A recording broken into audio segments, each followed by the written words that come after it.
Good afternoon बच्चों।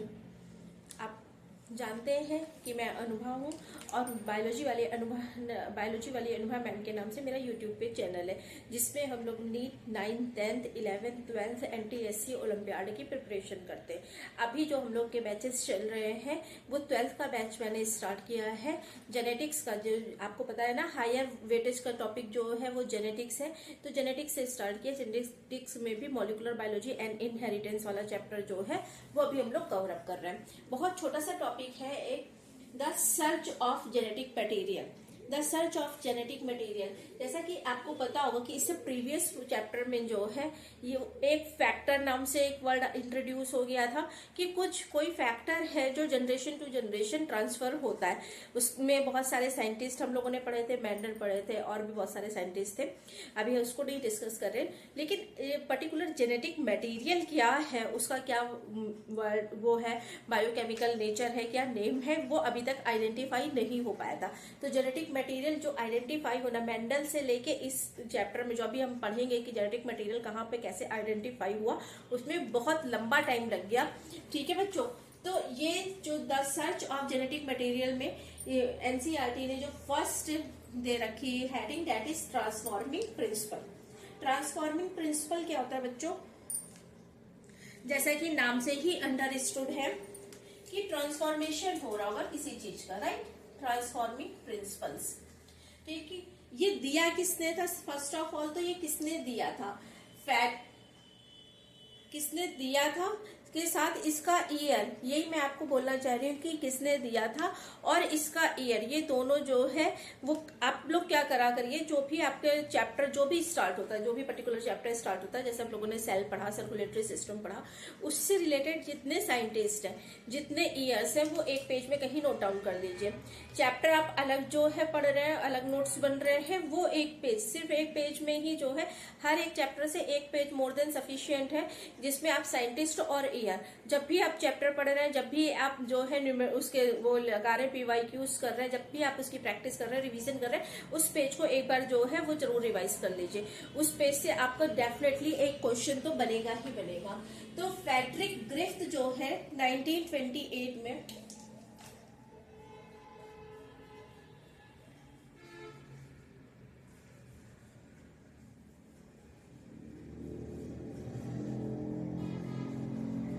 क्या scientist का नाम है जिनने ट्रांसफॉर्मिंग वो दिया है?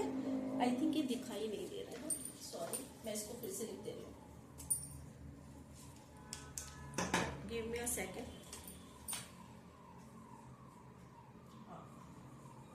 This is much better. Frederick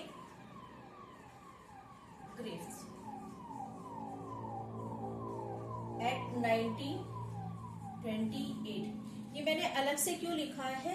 क्योंकि मैं आपसे बोल रही हूँ कि हर एक चैप्टर का, हर एक हेडिंग वाइज ना लिखिए आप, चैप्टर वाइज जो है एक सीक्वेंस में, ईयर के सीक्वेंस के वाइज ही जो है वो हेडिंग्स होंगी, तो एक सीक्वेंस में जो है वो नोट डाउन करते रहिए, सिर्फ साइंटिस्ट और साइंटिस्ट के नाम, right? Just a second. Okay, चलिए। तो इन्होंने, फ्रेडरिक ग्रिफ्थ ने 1928 में एक एक्सपेरिमेंट किया था जिसको हम क्या बोलते हैं? Transforming principle. It is known as transforming principle. इसमें क्या था, इन्होंने बैक्टीरिया के 2 स्ट्रेन लिए थे। कौन कौन से स्ट्रेन लिए थे? Streptococcus pneumoniae, Streptococcus pneumoniae,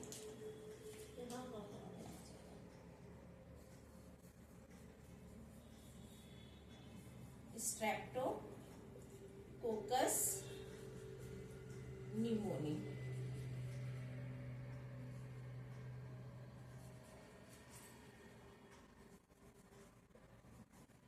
Streptococcus pneumoniae क्या है? एक बैक्टीरिया है, ठीक है। क्या कॉज करता होगा?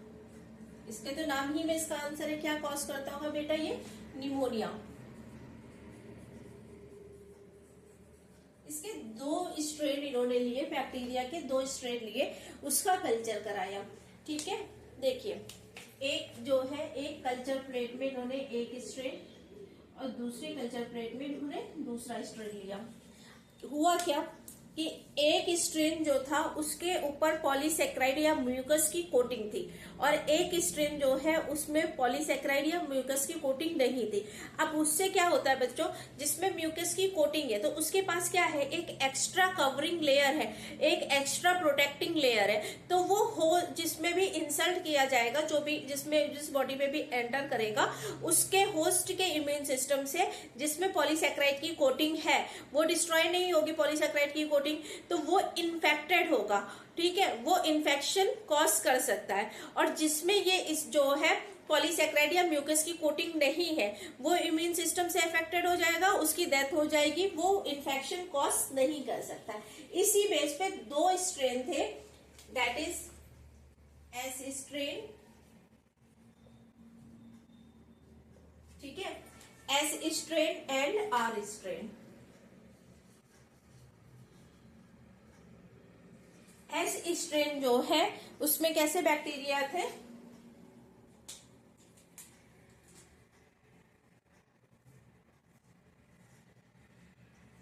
ये एस स्ट्रेन की बात हो रही है। एस स्ट्रेन में जो बैक्टीरिया थे उनके ऊपर क्या थी, पॉलीसेक्राइड की कोटिंग, मीन्स म्यूकस। ओके, ये अब कैसे है, क्योंकि पॉलीसेक्राइड म्यूकस प्रेजेंट है तो ये कैसे होंगे बेटा, स्मूथ होंगे ना। ये कैसे है बेटा, आर स्ट्रेन,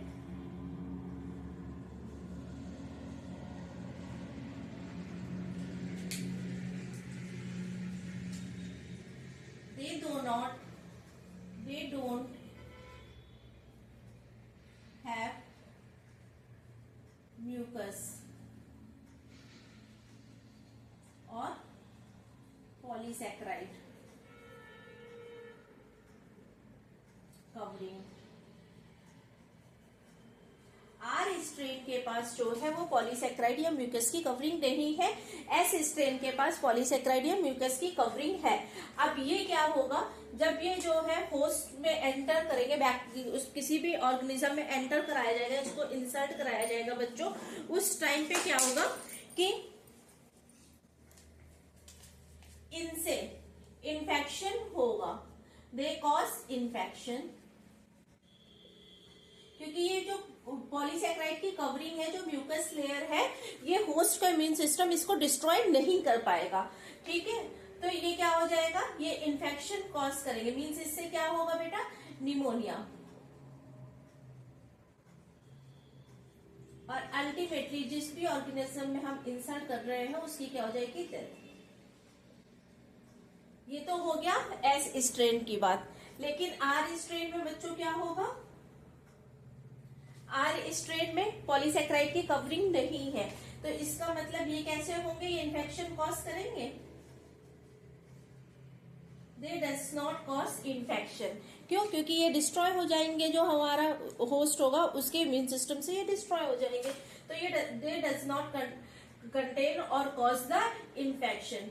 ठीक है, तो इसको जिसमें भी इंसर्ट करेंगे, जिस भी ऑर्गेनिज्म में, तो वो क्या रहेगा, वो जिंदा रहेगा, वो नहीं मरेगा निमोनिया से। जब उसको बीमारी नहीं हुई तो वो निमोनिया से कैसे मरेगा।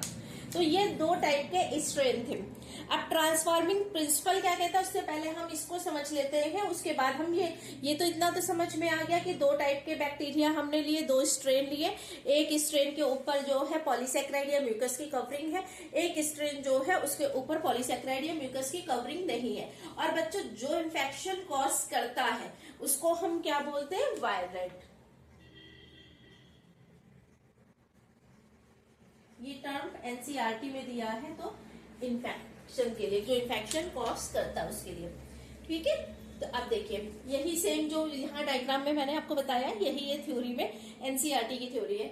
एस स्ट्रेन जो है, ठीक है, किसकी, बैक्टीरिया का एस स्ट्रेन जो है।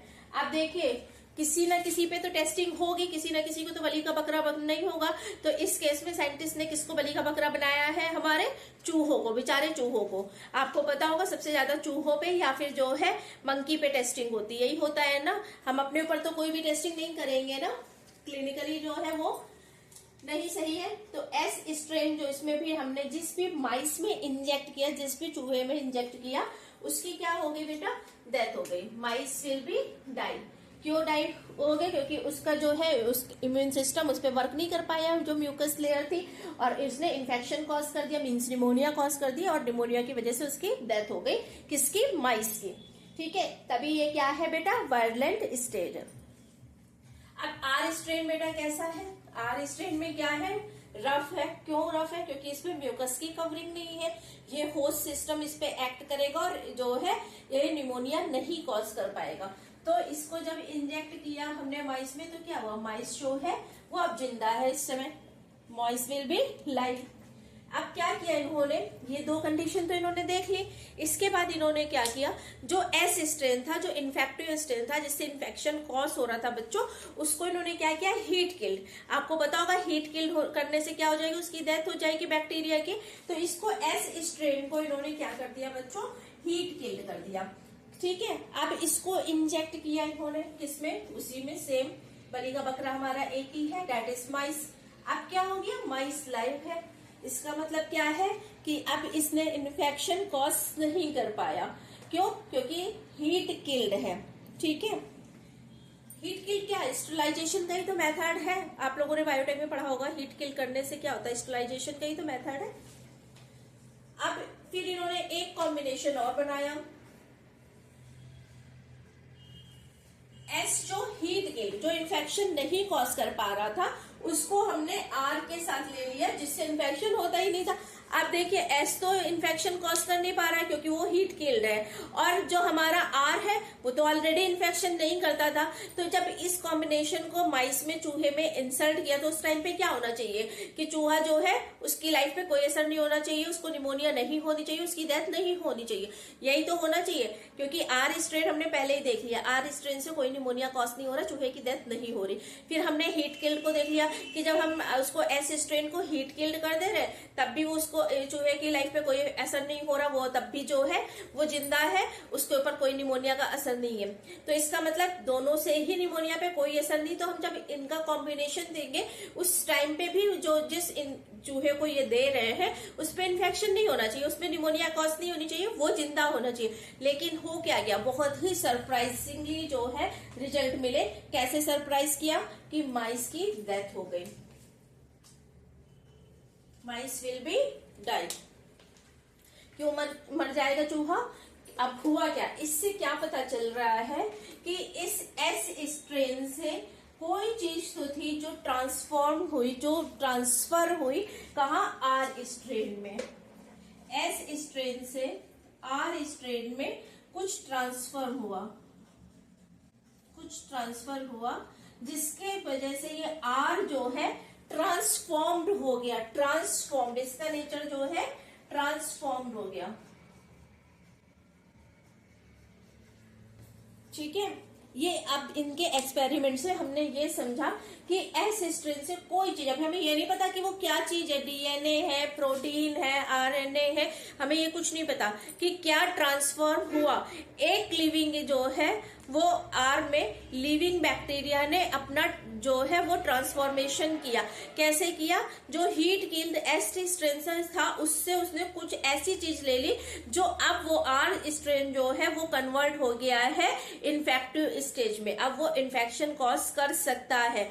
लिविंग बैक्टीरिया में हुआ है बच्चों, ये एनसीईआरटी के पॉइंट टू पॉइंट जो है वो इम्पोर्टेंट है। तो आर और एस का जब कॉम्बिनेशन दिया तो साइंटिस्ट को क्या लगा कि अब चूहे की डेथ नहीं होनी चाहिए। क्यों, क्योंकि आर स्ट्रेन जो है वो इटसेल्फ अपने आप में कोई इन्फेक्शन नहीं कॉज कर सकता, एस स्ट्रेन अपने आप में कोई इन्फेक्शन नहीं कॉज कर सकता है जब वो हीट किल्ड है। लेकिन यहाँ पे रिजल्ट सारे उल्टे हो गए। कैसे उल्टे हो गए, माइस की डेथ हो गई, उसको निमोनिया हो गया। तो इससे क्या कंक्लूजन निकला, पैट्रिक क्रिक ने क्या कंक्लूजन निकाला कि एस से कोई तो एलिमेंट है जो ट्रांसफर हुआ आर में, जिसकी वजह से आर जो है वो ट्रांसफॉर्म्ड हो गया।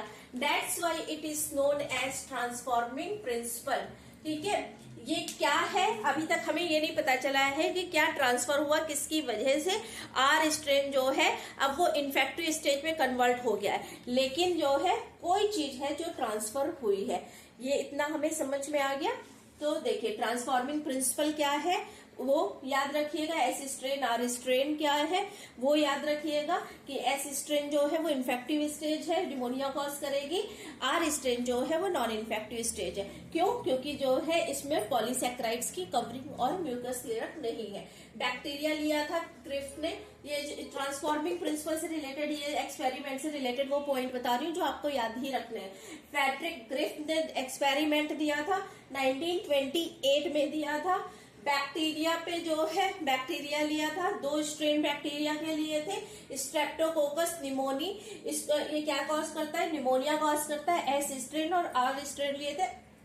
एस से जो है वायलेंट स्टेज था, इससे इन्फेक्शन होगा, निमोनिया होगा और सॉरी जो चूहा है उसकी डेथ हो जाएगी। R strain non violent stage था, इससे इन्फेक्शन नहीं होगा और माइस जो है वो जिंदा रहेगा। फिर ऐसे स्ट्रेन को इन्होंने क्या किया? हीट किल्ड कर दिया। हीट किल्ड करने से क्या हुआ? माइस फिर जिंदा है। इसका मतलब जो भी माइस था वो अब उसमें इन्फेक्शन नहीं हो रहा, उसमें निमोनिया नहीं हो रही। आर और एस जब दोनों लिए, हीट किल्ड एस और आर लिया, तब सरप्राइजिंग जो है रिजल्ट आया, दैट इज कि माइस जो है अब वो जिंदा नहीं है। तो इससे जो है पैट्रिक ग्रिफ्ट ने कंक्लूजन निकाला कि एस स्ट्रेन से कोई चीज तो है जो यहाँ पे ट्रांसफर हो रही है हमारे आर स्ट्रेन में, जो इसको नॉन इन्फेक्शियस से इन्फेक्शियस बना रही है, वायलेंट नॉन वायलेंट से वायलेंट बना रही है।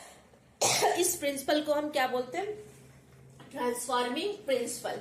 इसी तरह से मेरे साथ बायो पढ़ने के लिए मेरे चैनल के साथ बने रहिए। Please like share and subscribe my channel. Thank you. Have a nice day.